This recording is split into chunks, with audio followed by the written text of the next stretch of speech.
Shalom, and welcome back to a really exciting edition of Gadol Stories. And this week specifically, I find myself at the Heilige Rav Kook's house, the place where Rav Kook, Rav Avram Yitzchak HaKohen Kook's Torah went out to the world.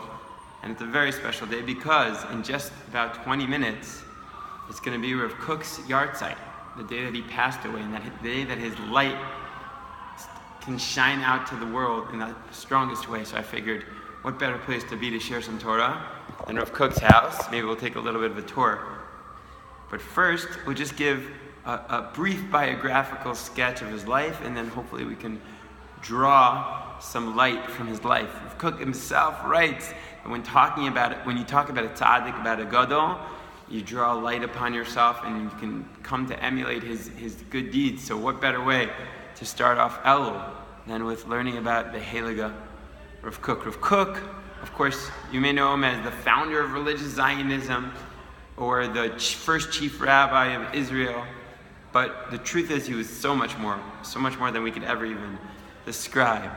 He was a tremendous Talmud Chacham. He not only wrote extremely broad-minded and open-minded and earth-shattering Sefer Hashkafa. He also wrote books on Gemara, books on Halacha, on Shemitah, on Tefillin. He wrote a book called Halacha Brura, which took every Gemara and explained what Halacha is derived from that Gemara, a magnum opus, and he wrote tens of books, and just a tremendous Torah scholar. In fact, when he was growing up as a little boy, when he was already 13, he decided he would take 2 nights a week and just learn an all-nighter for the sake of Am Yisrael with a burning passion. It was hard to extract him from the Beit Midrash. He didn't want to eat. He just wanted to learn. He would learn 18 hours a day sometimes. He was learning 60 Amud at 30 daf a day as he was growing up. It was an incredible mind. But it wasn't just a mind. He had a heart beyond gold. And even as a little boy growing up in Russia in 1865, he was dreaming of Eretz Yisrael. Instead of playing tag with his friends, he would go and he would say, "Let's play, who wants to go to Eretz Yisrael? Yalla!" And of course, eventually he did fulfill that dream. On the way, he helped push along the Balfour Declaration. He happened to be in England at the time by Ashkacha Pratit. And eventually he was chosen to be the chief rabbi of Haifa, and then of Yerushalayim, and then of Eretz Yisrael, because of his tremendous love of Eretz Yisrael and Am Yisrael. Just talk a little bit about his love of Am Yisrael. It wasn't just for those who were nice to him. That's natural, to love people who are nice to him.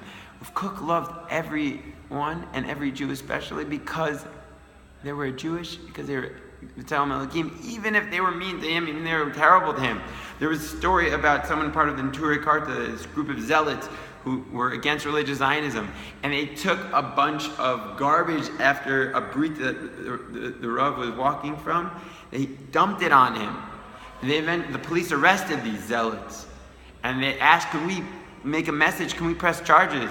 Put him in jail, rough him up a little bit?" Rav Kook said, "Absolutely not. Absolutely not. I won't press charges. Why not? I love him. I love every Jew. I have a burning passion for every Jew. It doesn't matter what he did to me. I love him." There's another amazing story. So many stories. There's a story where there was a member of the Neturei Karta, and his daughter was sick. So he needed to go to a specific doctor in Chutz La'aretz. Now, it was a long line, and he didn't have money to pay for the doctor. But everyone knew that Rav Kook had connection. This doctor respected Rav Kook. So he needed to ask Rav Kook a favor, but he couldn't because he had been so disrespectful in the past to Rav Kook.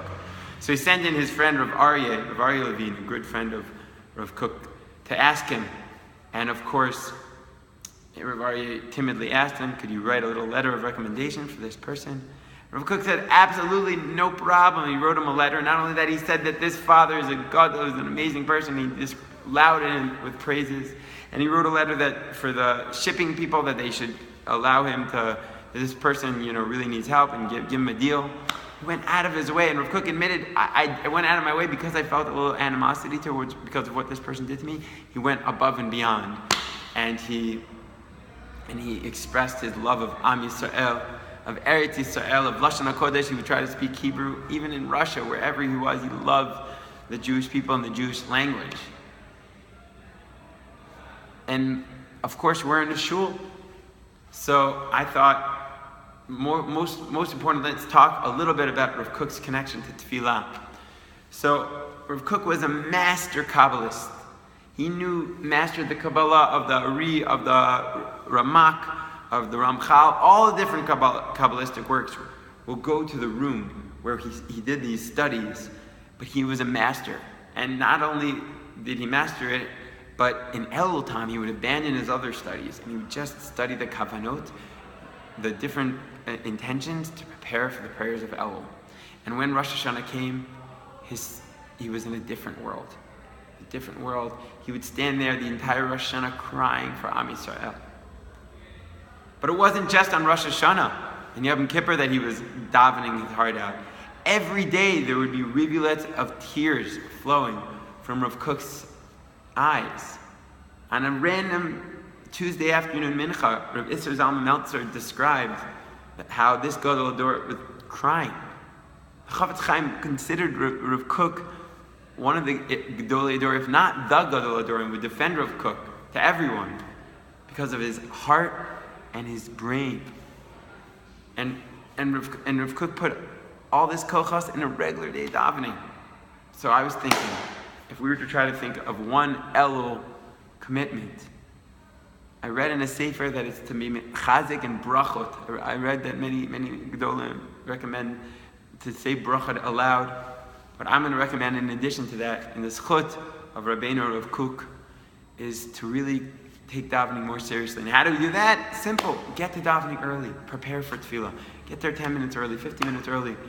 The Rambam writes that if a person comes late to tefillah, it's almost a guarantee that he's not going to be able to daven with proper kavanah. His mind's going to be all over the place. So I bless myself and I bless all of us that we can emulate some of the ways of Rabbeinu Rav Kook with his emunah, his love of Hashem, his love of people, his love of Eretz Yisrael, his love of Torah, his passion, and his love of tefillah. Mizvat Hashem. Hashem should bless us to choose one commitment for this Elul. While we're here, we might as well say hi to the base medrash, Rav Kook's beautiful base medrash. It's open every Shabbos. They have tefillot here. And a quick journey through the Beit Midrash. Right now, the chief rabbi of Yerushalayim is having a meeting, so we're not going to be too loud. We'll just say hi.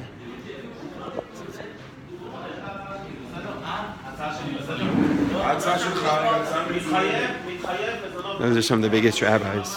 And this is the study where Rav Kook would do some of his learning. This is where he would sit and learn for hours on end to bring down so much light to the Jewish people. And so I bless us as we go back out into the world. This is the entrance to Rav Kook's house, to take Rav Kook's Torah and to shine it out to Am Yisrael.